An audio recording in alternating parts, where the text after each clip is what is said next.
Hey guys, this is Mike Tarallo with Qlik. In this video, I'm going to show you how to use the Twitter data source that is part of the web connectors in Qlik Sense Cloud Business. I have an example already built, so we're going to click on that example. And here is my sheet. And basically, this is just pulling back user mentions for the authenticated account. In this case, I used my own Twitter account. So in this case, from the beginning of 2015, now there is a rate limit on the amount of data that you can pull back. In this particular instance, there have been 790 mentions of my particular user account based on various tweets. Some of these that you can see here belong to Qlik Sense, and then some others that other people have retweeted, such as the associative experience and other topics that I've talked about. So just to give you a quick example of what you might use this for, maybe sentiment analysis, looking up various textual analytics within the Twitter universe based off of user accounts, or even search terms that you might want to use. And I'll give you a couple examples of that. So to get started, I'm just going to create a new app. I'll just call it Twitter 2. I'll click Create App. And as I mentioned in the Google Analytics data source video, these connectors are in beta. So at this time, they are accessible through the data load editor. So when I'm in the data load editor, I'm just going to create a new tab. We'll call it Twitter. And then I'm going to click on Create New Connection. And then from the source type, I'm going to choose Twitter and then Authenticate. Now in this case, I'm going to sign in with my account, and I'm going to grab the PIN. And I'm going to paste the PIN here and verify. And then the name, we'll just call this Twitter. And create.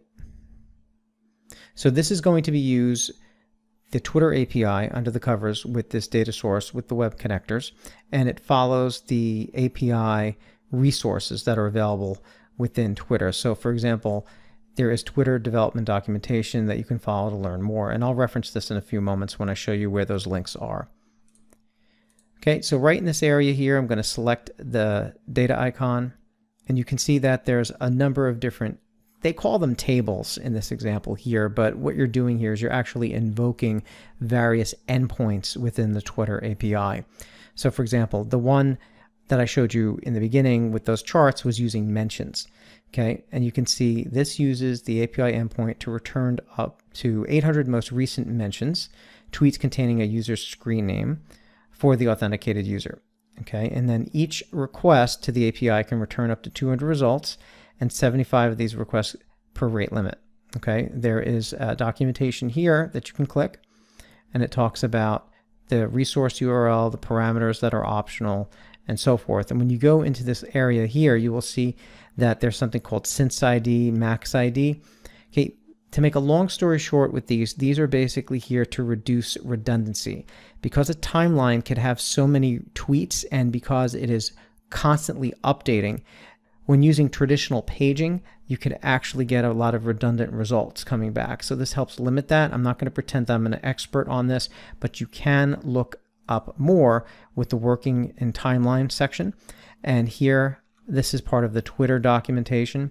It talks about the problem with pages, the Max ID parameter, as well as the Sense ID parameter. Okay, so as I mentioned, I'm not going to go into this greatly here. This is more API developer type documentation. But if you read through this, you'll have a general understanding of how to use it. Now, in my case here, I don't really have to enter any of those parameters. There's also Searched Advanced. This basically returns all of the columns that would be available for searching a particular query. And you can see the various parameters here: search query, max number of search pages, the Sense ID, language, geocode parameters. Search is the same as Search Advanced. It just returns a limited number of columns. You can see table contains a minimal set of columns likely to be useful. And then there's the user search query, and this is basically a topic of interest. You can put anything within the search query, and it'll search across the various usernames, locations, tweets, etc., and it'll pull back that information. Now keep in mind, when you pull back this data, you have to take into consideration any of the rate limits imposed by Twitter.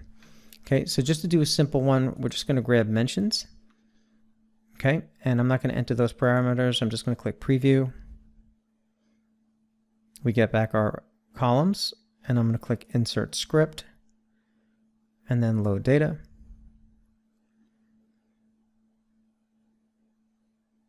And click Close. Then I'll go to the App Overview, create a new sheet, and then I'll just create a simple bar chart. Okay, and for the dimension in this case here, we can do, let's say user, let's see if they have a username, and as measure, we can take a count of ID. So you can see the number of mentions in this case here. Okay.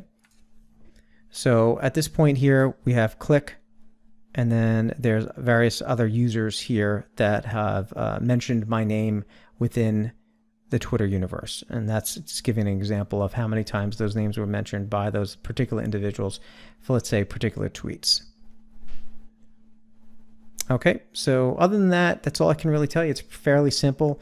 I would suggest that you look at the Twitter documentation we're directed within the connector to learn more about the parameters. And I encourage you to post any comments or questions where this video is posted so we can learn more about your needs. Other than that, also check out these fine resources to learn more about Qlik Sense and Qlik Sense Cloud. And join the conversation with me and others in the Qlik community. Okay, I'll see you on the next video.